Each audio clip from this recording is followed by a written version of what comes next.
Hello friends, welcome back to my channel. எல்லோரும் எப்படி இருக்கீங்க? நாங்கள் ரொம்ப நல்லாயிருக்கோம். நீங்கள் பார்த்துட்ருக்கிறது Radhima kitchen cooking channel. First டைமாக பார்க்குறீங்கன்னா என்னோடய சேனலை சப்ஸ்கிரைப் பண்ணிக்கோங்க, பெல் ஐக்கானை கிளிக் பண்ணிக்கோங்க.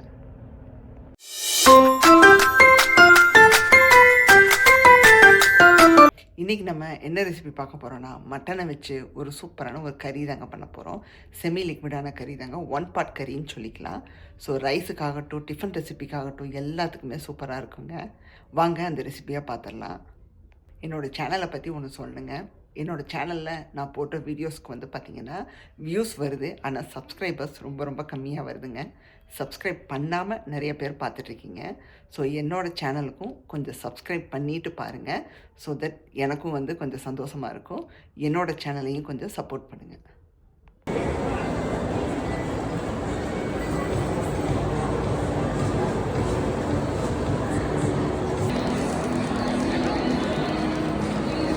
மட்டன் வந்து பார்த்திங்கன்னா நான் அரைக்கும் காலுக்கும் இன் பிட்வீன் எடுத்து வச்சுருக்கேங்க. போன வாரமே மட்டன் வாங்கி ஒரு பிரியாணி சமைச்சாச்சுங்க.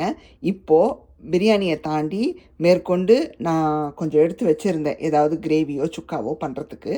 ஸோ அதில் வந்து இன்றைக்கி நான் உங்களுக்கு கிரேவி பண்ணி காமிக்க போகிறேன். ஸோ காலுக்கும் அரைக்கும் இன் பிட்வீன் இருக்குங்க. நாங்கள் எப்போவும் வாங்குகிற இடத்துல தான் மட்டன் வாங்கியிருக்கோம். ஸோ எங்கே வாங்குகிறேன் அப்படிங்கிறதெல்லாம் வந்து பார்த்திங்கன்னா ஷார்ட்ஸில் நான் ஆல்ரெடி ஒரு வாட்டி போட்டிருக்கேன், நான் எந்த இடத்துல வாங்குகிறேன் அப்படின்னு. ஸோ அதே இடத்துல தான் போய் நான் வாங்கிட்டு வந்தது. ஸோ நல்லா வந்து மஞ்சத்தூள் போட்டு வாஷ் பண்ணி எடுத்து வச்சாச்சுங்க. இதுக்கு வந்து பார்த்திங்கன்னா சின்ன வெங்காயம் போட்டு தான் பண்ண போகிறோம். இது வந்து ஃப்ரோசன் சின்ன வெங்காயம் எங்கிட்ட இவ்வளோ தான் இருந்துச்சு, அநேகமாக போதும் தான் நினைக்கிறேன். ஸோ சின்னதாக இருக்கிறனால நான் ரெண்டாலாம் கட் பண்ணலை, அப்படியே வந்து நம்ம ரெசிப்பியில் யூஸ் பண்ணிக்க போகிறோம். ஸோ இது வந்து 1 பார்ட்டுங்க. நான் மோஸ்ட்லி வந்து பார்த்திங்கன்னா மட்டனை வேக வச்சு எடுத்து வச்சுக்கிட்டு அதுக்கப்புறம் ரெசிப்பியில் ஆட் பண்ணுவேன். இன்றைக்கி வந்து நம்ம அந்த வெங்காயம் தக்காளியெல்லாம் வதக்குறோம் பார்த்திங்களா, அதோடையே மட்டனை சேர்த்து ஒன்றா குக் பண்ணி எடுக்க போகிறோம். ஸோ குயிக்காகவும் முடிஞ்சிடும் அண்ட் டேஸ்ட்டும் வந்து சூப்பராக இருக்குங்க. ஸோ வாங்க ரெசிப்பியை ஆரம்பிச்சிடுவோம். ரெசிபிக்கு வந்து பார்த்திங்கன்னா நம்ம குக்கரில் தான் சமைச்சு எடுக்க போகிறோம். நான் வந்து இன்ஸ்டன்ட் பாட்டோட வெசல் எடுத்து வச்சுருக்கேன். இதில் வதக்கிட்டு அதுக்கப்புறம் நான் அந்த இன்ஸ்டன்ட் பாட்டில் ஃபிக்ஸ் பண்ணி நான் வந்து குக் பண்ணி எடுத்துப்பேன். நீங்கள் வந்து குக்கர் எடுத்து வச்சுக்கோங்க. இப்போது இதில் எண்ணெய் விட்டுக்கலாங்க. நல்லெண்ணெய் தான் சேர்க்க போகிறோம். ஸோ 2 டேபிள் ஸ்பூனுக்கு நல்லெண்ணெய் கொஞ்சம் சேர்த்துக்கிறோம். இது கூட நார்மல் ஃப்ரை ஆயில் கொஞ்சம் சேர்த்துக்கிறோங்க. ஏன்னா ஃபுல் நல்லெண்ணெய் சேர்க்காம கொஞ்சம் சாதா ஒரு கோல்ட் வினர் ஆயில் இருக்கும் பார்த்திங்களா, அது கொஞ்சம் சேர்த்துக்கிறோம்.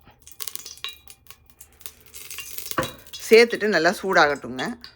சூடானதும் ஒரே ஒரு பட்டை சேர்த்துக்கிறோங்க. அதுக்கப்புறம் 3 கிராம்பு சேர்த்துக்கிறோம். வேறு எதுவும் இதுக்கு தாளிப்புக்கு கிடையாதுங்க. அதுக்கப்புறம் கருவேப்பிலை சேர்த்துக்கிறோம், அவ்வளோதான்.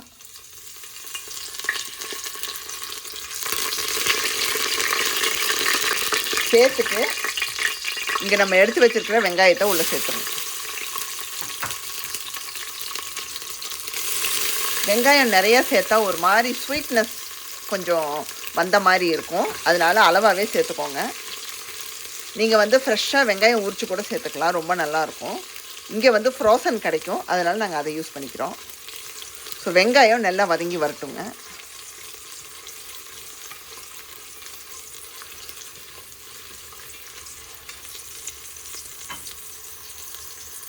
வெங்காயம் நல்லா வதங்கிடுச்சுங்க. இப்போ இந்த ஸ்டேஜில் நம்ம இஞ்சி பூண்டு விழுது சேர்த்துக்கிறோம். ஜஸ்ட் 1 டேபிள் ஸ்பூனுக்கு நான் சேர்த்துக்கிறேன். சேர்த்து நல்லா வதக்கி விட்டுட்டு தக்காளியை சேர்த்துக்கலாங்க. ஸோ வெங்காயத்தோட வாசம் போன பிறகு இஞ்சி பூண்டு விழுது சேர்த்துக்கோங்க.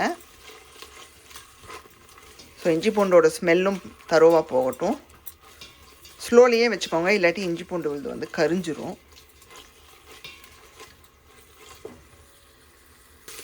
இஞ்சி பூண்டு விழுது போட்டு நல்லா வதக்கிட்டுருக்கோங்க 1 நிமிஷத்துக்கு. இப்போ நம்ம தக்காளி சேர்த்துக்கலாங்க. நல்லா 1 மினிட் வதக்கி விட்ட பிறகு இப்போ தக்காளி சேர்த்துக்கிறோம். நான் ஒரு தக்காளி க்யூப்ஸாக வெட்டி வச்சுருக்கேன், அதை உள்ளே சேர்த்துடலாங்க. சின்னதாக இருந்தால் 1 போதுங்க, பெருசாக இருந்தால் நீங்கள் அரை சேர்த்துக்கோங்க, ரொம்ப சேர்க்க வேணாம். மீடியம் சைஸாக இருந்தால் ஃபுல்லாக சேர்த்துருங்க. தக்காளி நல்லா நைஸாக வதங்கி வரட்டுங்க.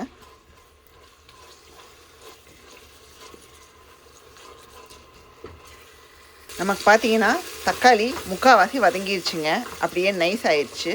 இப்போது மட்டனை போட்டு நல்லா வதக்கி விட்டுக்கலாங்க. அதுக்கப்புறம் மசாலா பொடி சேர்த்துக்கலாம். இதை நீங்கள் போன்லெஸ்ஸில் கூட ட்ரை பண்ணி பார்க்கலாங்க. நான் வந்து போன் போட்டு பண்ணுறேன், நீங்கள் போன்லெஸ் மட்டன்லேயும் இதை ட்ரை பண்ணி பார்க்கலாம்.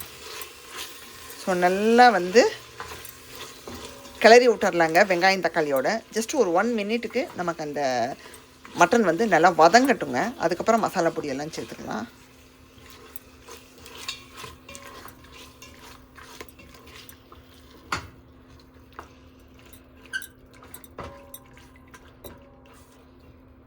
இப்போ வந்து பார்த்திங்கன்னா என்னென்ன மசாலா பொடி சேர்க்க போகிறோன்னா, மஞ்சத்தூள் ஒரு 1/4 ஸ்பூன், சீரகத்தூள் ஒரு 1/4 டீஸ்பூன், கரம் மசாலா ஒரு 1/4 டீஸ்பூன், அப்புறம் மிளகா தனியாத்தூள் 1/2 டீஸ்பூன்.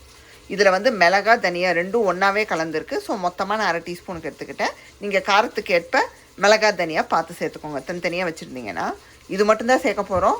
நம்ம ரெசிபி முடித்ததுக்கப்புறமா கொஞ்சமாக பெப்பர் சேர்ப்போம் இறக்கும்போது. அவ்வளோதாங்க. நமக்கு பார்த்தீங்கன்னா மட்டன் வந்து அப்படியே கலர் மாறிடுச்சு. எப்படி நம்ம சிக்கனை வதக்கும் போது அப்படியே வெள்ளையாக மாறும், அதே மாதிரி பாருங்கள். நல்லா 1 மினிட்டுக்கு சாட்டே பண்ணதுக்கப்புறம் இப்படி தான் இருக்குது. இப்போது மசாலா பொடியை சேர்த்துடலாங்க உள்ளே. நம்ம எடுத்து வச்சுருக்கிறத அப்படியே உள்ளே சேர்த்துங்க. மசாலா பொடி சேர்த்து நல்லா கலந்து விட்டுக்கோங்க. நான் நல்லா கலந்து விட்டுட்டேன். இப்போ வந்து நம்ம தண்ணி சேர்த்துக்க போகிறோம் அண்டு உப்பும் சேர்த்துக்க போகிறோம். ஃபஸ்ட்டு உப்பை சேர்த்துடலாங்க. ஸோ ரெசிபிக்கான அளவு உப்பை சேர்த்துக்கோங்க. நம்ம ஃபைனலாக வந்து பத்தலைன்னா கூட அப்புறமா ஆட் பண்ணிக்கலாம். ஸோ மொத்தமாக சேர்த்து உப்பு கரிச்சிட போகுது.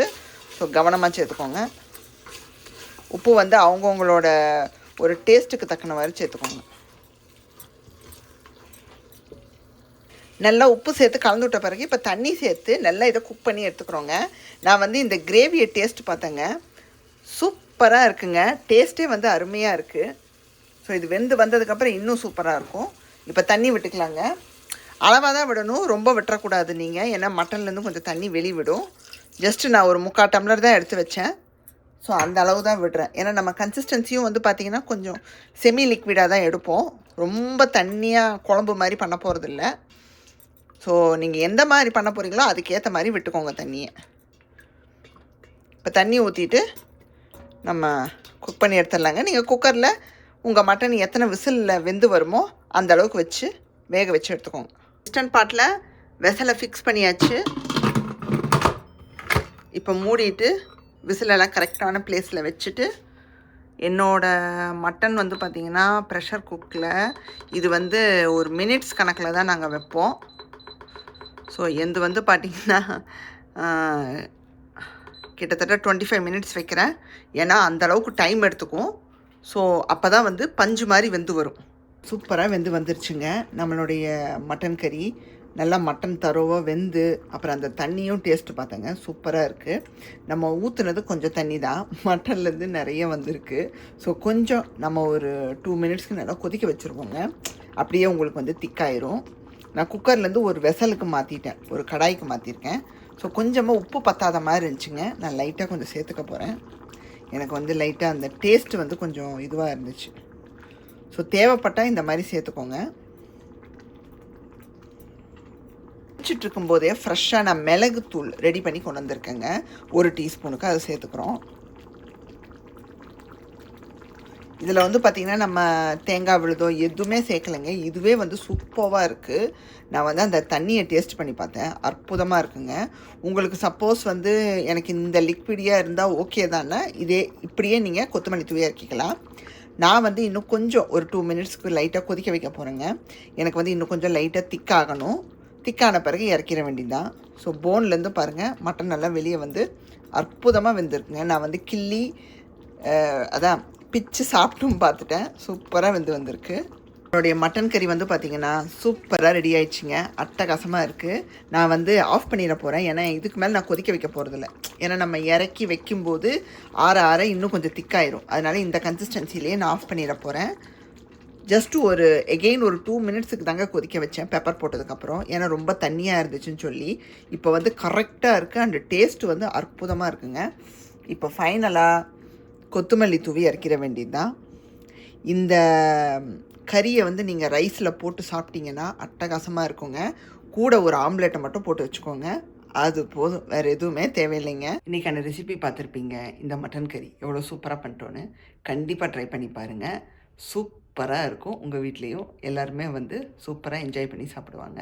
ஸோ இன்றைக்கான வீடியோ உங்களுக்கு பிடிச்சிருந்தா மறக்காம ராதிமா கிச்சனை லைக், ஷேர் அண்ட் சப்ஸ்கிரைப் பண்ணிடுங்க. பெல் ஐக்கானை கிளிக் பண்ணிடுங்க. உங்களை வேறொரு வீடியோவில் சந்திக்கிறேன். Bye, see you soon.